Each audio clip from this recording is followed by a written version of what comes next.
What's your view on US equities? Well, for sure, it won't rally another 70% in 2010. That would require a huge monetary injection, which is not going to be forthcoming.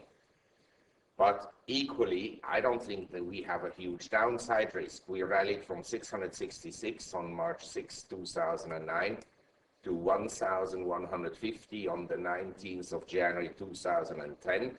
Then we went down to 1,045. We're now back above 1,100.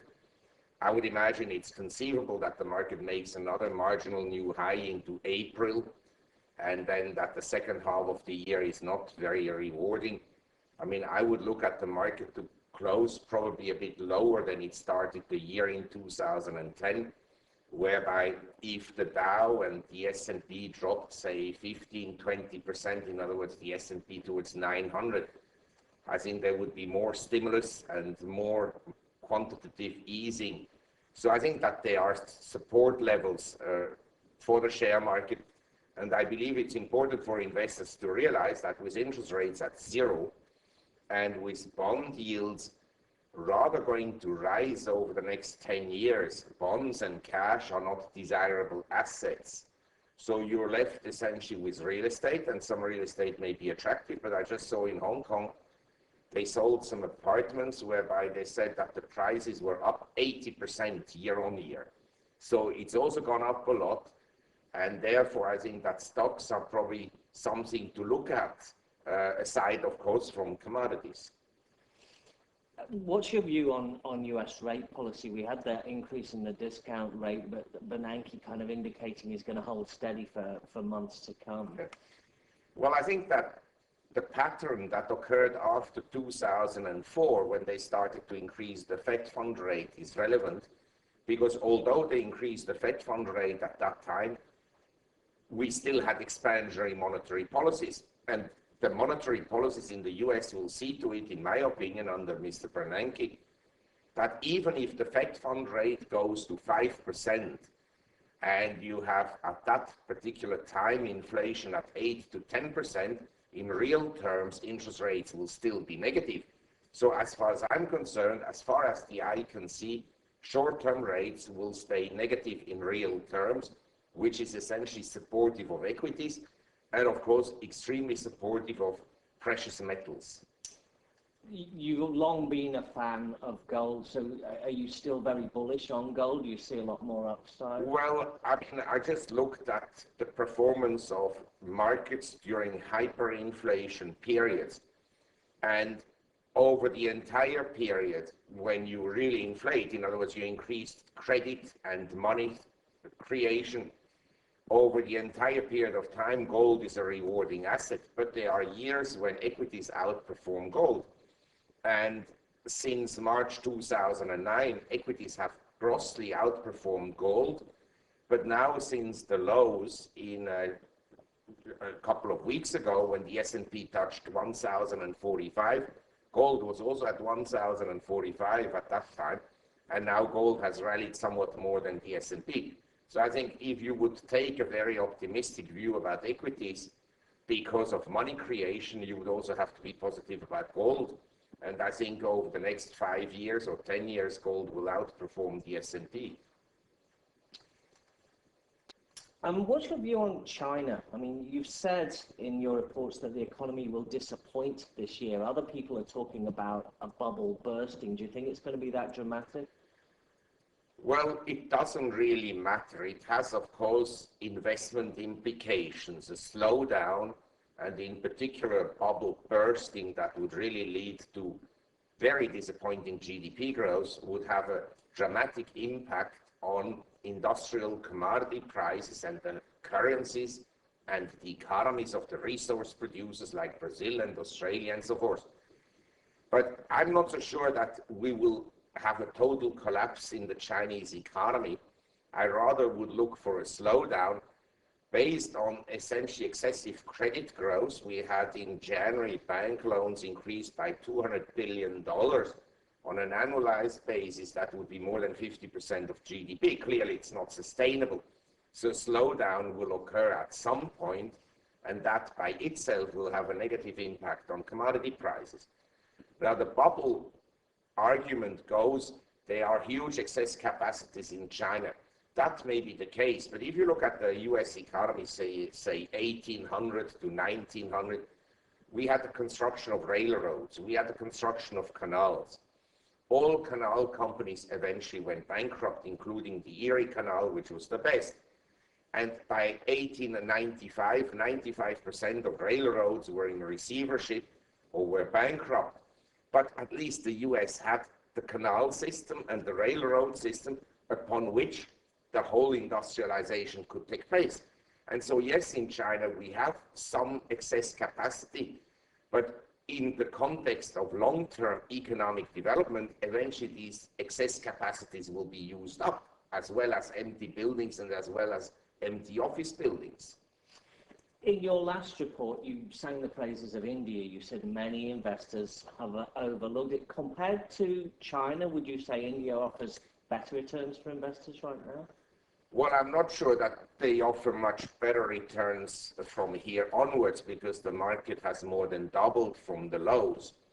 But I would say if I look at the population in India and the favorable demographics and the lower level of economic development than China, GDP per capita is maybe half as high as in China, and the low level of infrastructure spending compared to what the country really needs, and the lack of organized retail markets and so forth and so on, then I think that India, or the corporate sector in India, has a huge potential. And I think when I go to seminars frequently, people talk for hours about the US consumer and for hours about China, whether China is a bubble or not. And hardly anybody ever talks about India, when India is a country with 1 billion people, where the consumer market will grow very dramatically. Last year, they sold over 100 million new mobile phone subscriptions. So these markets are expanding dramatically because they start from a low level of saturation. Having said that, would you be looking at retail stocks? Would you be looking at Bharti Telecom, P&G? Yeah, I think a lot of these companies, they have, in the long run, obviously a very good potential. And I would say also anything that has to do with infrastructure has a long-term good potential, but a lot of this potential has been recognized by professional investors, so the stocks have already gone up dramatically. But I would also look at, say, real estate. I think real estate is still very attractive in India. The prices have gone up, but not everywhere. And then also at the mining sector, because under the old government, until about 2000, there was very little mining development, and yet India, with the size of the country, must have a lot of resources somewhere. So whoever goes and looks for it, he will find something attractive. How about Japan? You've said that the year's surprise may be that equities perform well and that bonds and the yen don't perform well. So do you think it's worth people buying Japanese stocks? Well, I think you have to look at Japan as an economy that isn't going to grow. Demographics are unfavorable, and compared to the rest of Asia, the price level is high, and the standards of living are very high. So I wouldn't look for any growth in Japan. But it's a bit like Switzerland. Switzerland doesn't grow a lot, but we have companies where the local business, the domestic business, is insignificant. What is significant is what these companies do overseas.